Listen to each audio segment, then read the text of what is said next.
The Oyo Empire was once one of the greatest kingdoms in Africa. Its cavalry dominated the savannah, its merchants controlled profitable trade routes, and its influence stretched across much of West Africa.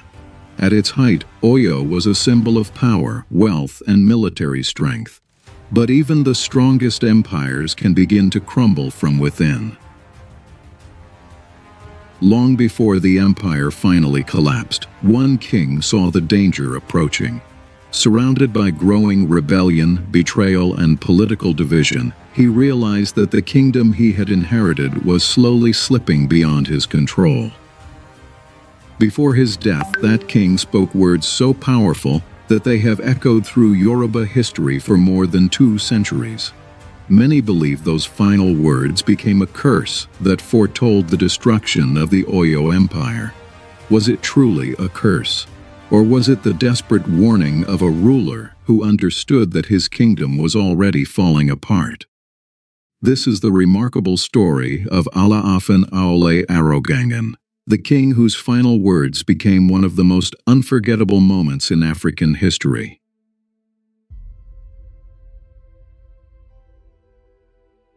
When Basharun Ga finally fell, the people of Oyo believed the empire had been given a second chance.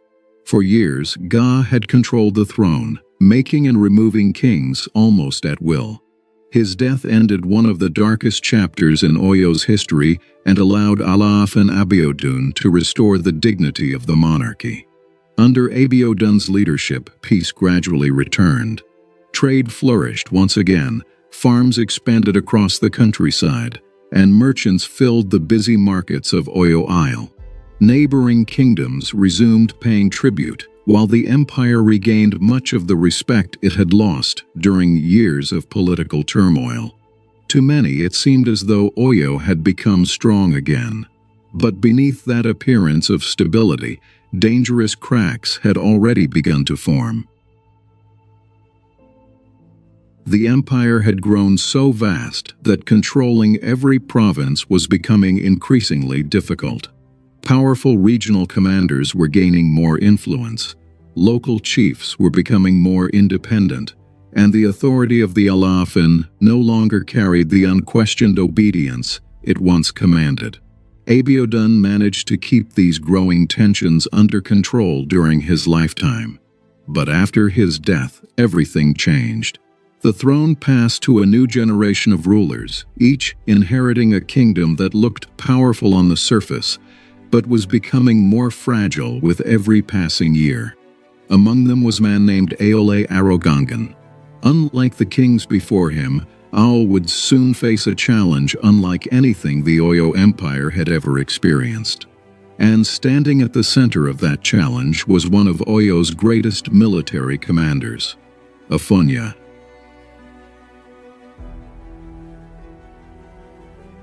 After the death of Alaafin Abiodun, the Oyo Empire entered another period of uncertainty. Although the kingdom remained powerful, the throne no longer carried the unquestioned authority it once had. It was during this time that Aole Arogangan was chosen as the new Alaafin. The people hoped he would strengthen the monarchy and restore unity across the empire. But Aole inherited more than a crown. He inherited a kingdom where powerful chiefs and military commanders had grown increasingly independent. Among them was one man whose influence reached far beyond the battlefield. His name was Afonja, the Aare-Ona-Kakanfo of Oyo. At first, the king trusted his greatest general.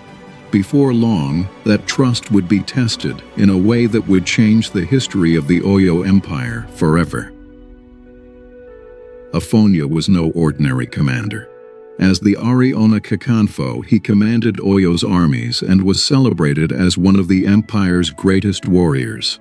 His victories earned him respect across the kingdom. Soldiers admired his courage, provincial chiefs valued his leadership, and his influence continued to grow with every successful campaign. Although Afonja served the Alaafin, he also understood the power that came with commanding Oyo's military. Over time, his confidence began to match his reputation. At first, Aole saw this as a strength for the empire. But before long, the king began to wonder whether his most trusted general had become too powerful. The stage was now set for a confrontation that neither man could avoid.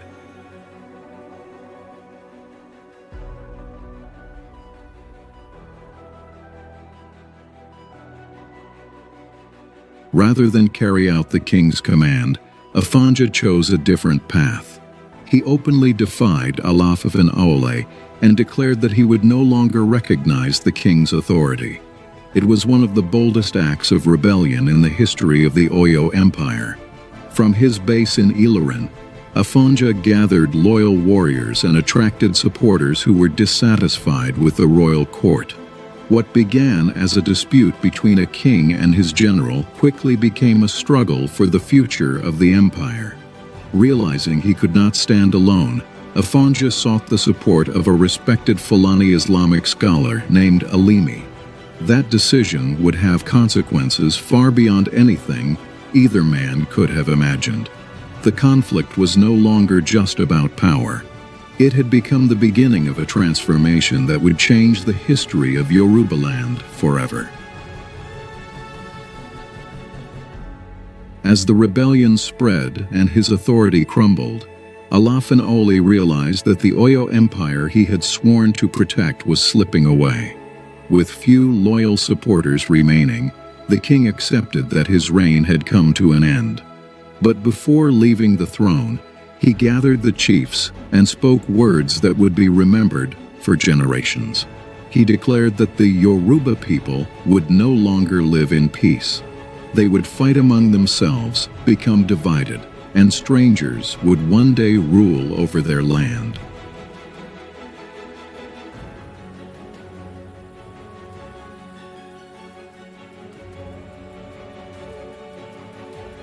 Many Yoruba oral traditions remember these final words as Aole's curse.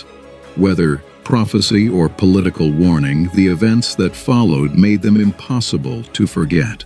Not long after his death, the Oyo Empire entered a long period of civil wars, rebellion, and decline, just as the king had feared.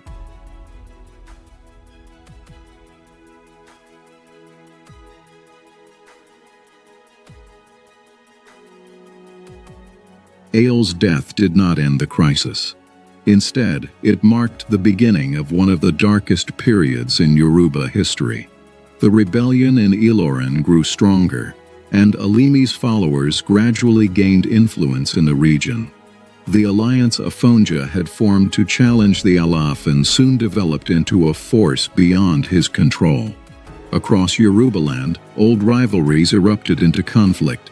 Provinces that had once answered to Oyo began asserting their independence, and the empire that had dominated West Africa for centuries slowly lost its grip. Historians still debate whether Aole truly cursed the Yoruba nation, but there is little doubt that his reign marked a turning point from which the Oyo Empire would never fully recover.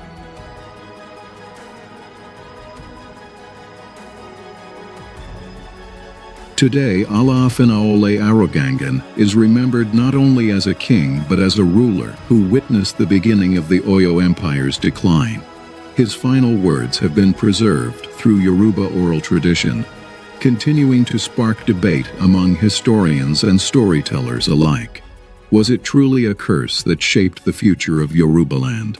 Or did Aole simply recognize the consequences of division, ambition, and political rivalry before anyone else? Whatever the answer, his story remains one of the most powerful lessons in African history. That even the greatest empires can fall when unity gives way to conflict. But Aole's story did not end with his death. The man who defied him, Afonja of Ilorin, would soon face a destiny just as tragic, setting the stage for the final collapse of the Oyo Empire. If you enjoyed this documentary, don't forget to like, subscribe, and share. Check our channel on History of Ancestors for the incredible story of Afonja, hero, rebel, or the man who changed Yoruba history forever.